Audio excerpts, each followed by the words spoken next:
Next choice goes to Best Hidden Gem, and this goes to Minuscule, The Valley of the Lost Ants. This is a movie I wish more people could see because it is so charming. It's a lot like WALL-E in the sense there's no dialogue at all. It's just about these ants, and it's CGI creatures that look like stop motion that are on top of real backgrounds.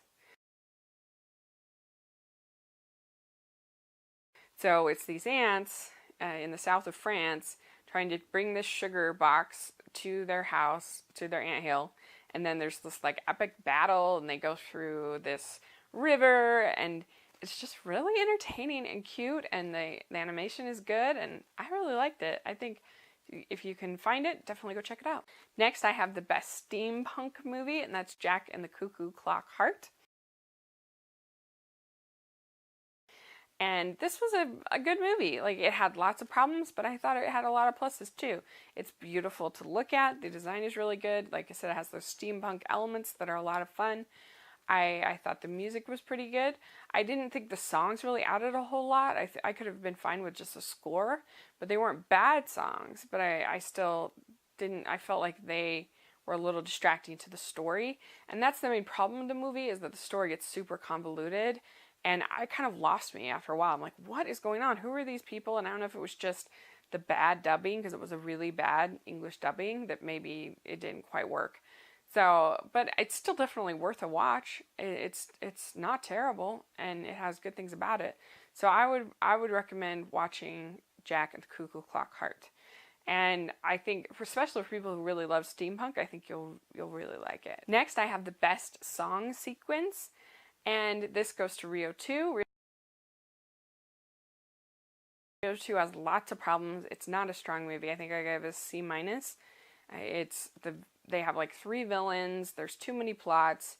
I don't think the voice performances are that good. I thought the frog was sort of funny with Kristen Chenoweth. She was pretty good. But the song sequences are great. They're gorgeous. They look so good. And you've got Bruno Mars. I mean, come on.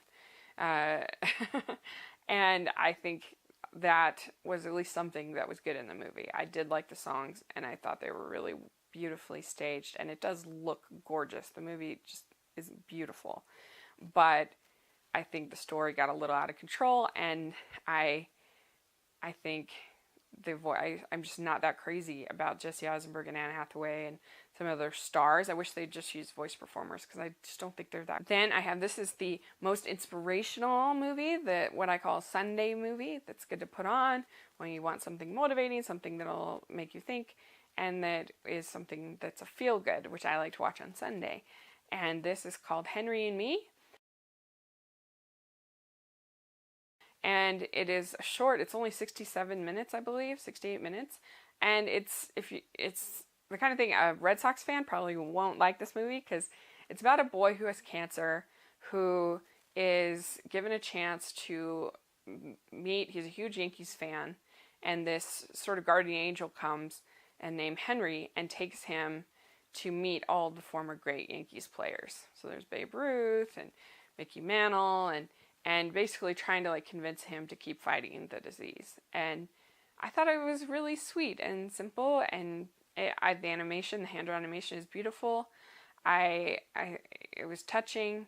It's definitely sentimental and corny, but it's not specifically a Christian film. Like, it's more just, there is a scene where they go to heaven that's pretty intense and sad, but it's not necessarily a Christian heaven. Never heard anything about Christ or a cross or anything like that.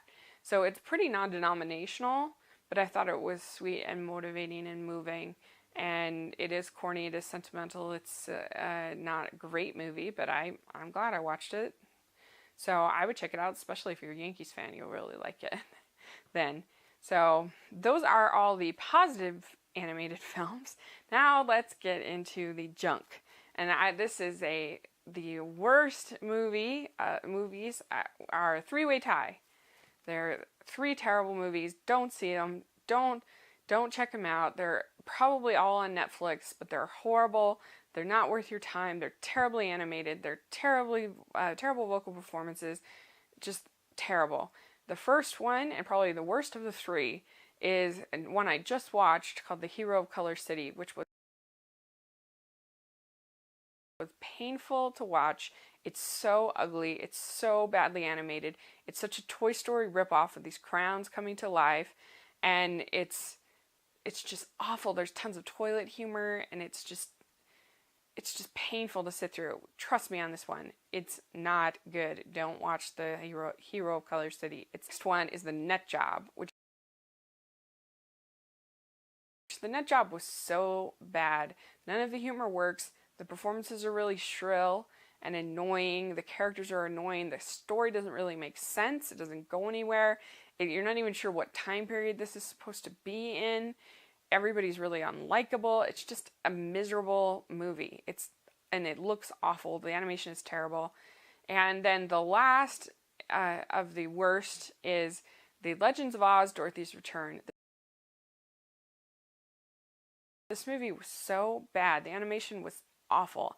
Like, I am sure that if I got a group from the community college of animation graduates and had them, like, gave them a small budget, they could come up with something that looked better than these characters. They looked so bad. It didn't look finished to me in parts. Like, there were parts where the background just looked unfinished and the characters looked unfinished, and they were so jerky the way they moved. It was just so unpleasant to watch, and the story was really bad. And I thought the villain was okay, and that was maybe something positive to say about it. But the songs were terrible. The vocal performances were okay, but it was just so unpleasant. And when you put Oz on that title, you're saying that this is in the realms of one of the best movies ever made. And this was far from your Wizard of Oz, that's for sure. It was terrible. It was really boring. It was really slow. It just lacked any of the magic and the fun and the good versus evil of the original. It's just terrible. I've hated every single Wizard of Oz version. I hate The Wiz, I hate Return to Oz, I hate Legends of Oz, and I hated Oz the Great and Powerful. They're all terrible. So I guess it's just a hard world to make good, in my opinion. But there you go. So Legends of Oz, Dorothy's Return was awful. And The Hero of Color City and The Nut Job. Do not see them. They suck. But think of all, I had 17 films that were awesome and totally worth checking out. There's Song of the Sea, and Big Hero 6, and How to Train Your Dragon 2, and the Lego Movie, and The Book of Life, and Penguins of Madagascar. You've got something for everything. You've got Rocks in My Pockets. You've got the Wrinkles. You have just all these just different styles and different approaches, and Tale of Princess Kaguya, and different types of artistry and different types of stories. You've got adult stories, you've got dramas, you've got tragedies, you've got comedies. I mean, it's just something for everyone in animation. So definitely, please go check out some of these movies. I think you'll really enjoy them. And I just loved this year in animation. I thought it was so great. I mean, for a year that didn't have a Pixar, I thought we got some amazing stuff. So I had a great time reviewing and watching them this year. So make sure to check out the blog, because like I said, there's longer reviews of all of these movies except for the bottom 3.